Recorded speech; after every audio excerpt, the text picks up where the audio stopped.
আসসালামু আলাইকুম ফ্রেন্ড, সবাই কেমন আছো? আলহামদুলিল্লাহ, আমিও ভালো আছি আল্লাহ রহমতে। তো ফ্রেন্ড, আজকে আমি তোমাদেরকে আমার একটা প্রিয় মানুষের সাথে পরিচয় করাবো।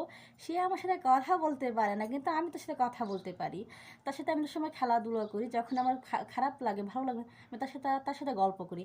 দেখবা কে? এই যে দেখো, আমার প্রিয় মানুষ, এ হচ্ছে আমার একটা ভালোবাসার বন্ধু। কারণ আমি ছোটোবেলা থেকে পুতুল খেলতে পছন্দ করি, পুতুলের সাথে কথা বলতে পছন্দ করি। তাই দেখো, আমি এখনও মার্শাল্লাহ যথেষ্ট বয়স হয়েছে আমার, তারপরে পুতুল নিয়ে খেলা করি। অনেকে আবার ভাবে যে ঢঙ্গি। হ্যাঁ, যদি আমার আপনাকে কেউ ঢঙ্গি বলে, ঢঙ্গি ভাবতেই পারে, কোনো আসা যায় না, কারণ আমি ছোটোতে পছন্দ করি। দেখো ওর সাথে আমি কীভাবে জড়িয়ে আছি, কত মায়া, ওকে কত ভালোবাসি, দেখতে পাচ্ছ?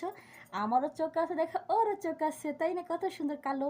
আর দেখো কত সুন্দর পুতুলটা, কি আরাম নরম। দেখো ও তোমাদের জন্য ভালোবাসা নিয়ে আসছে, দেখো দুটা হাতে লাভ নিয়ে আসছে, বুঝছো?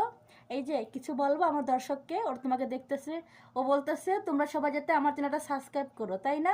অ্যাঙ্গেল রিতা ইউটিউব চ্যানেল, বুঝছো? আর এই হচ্ছে আমার ভালোবাসা মানুষ, ছোটোবেলাতেই প্রথমে পছন্দ করি।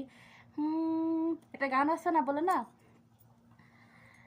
তোকে নিয়ে বাজিব আমি সোনারে সারাটা জীবন, তোকে নিয়ে থাকব আমি সোনারে সারাটা জীবন। এই যে এই গানটাতে সেই গানের একটা পুতুল। আমি যতই বয়স হোক, কিন্তু আমি পুতুল ছাড়ি না, আমি একটা দুটো পুতুল রাখি, কারণ আমার ভালো লাগে। আর আমি পুতুলের সাথে কথা বলতে, একা একা থাকলে বিরক্ত ফিল হলে কথা বলি। দেখো ও কত সুন্দর আমার সাথে জড়িয়ে আছে। আচ্ছা ঠিক আছে, এই ভিডিওটা এই পর্যন্ত। টাটা বলো সবাইকে, টাটা ও বাই বাই বলছে, দেখ লাভ নিয়ে আসছে।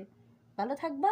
আর দেখলো তো আমার প্রিয় মানুষটা কেমন, জানাবা। হ্যাঁ, বাই বাই বলো, বাই বাই।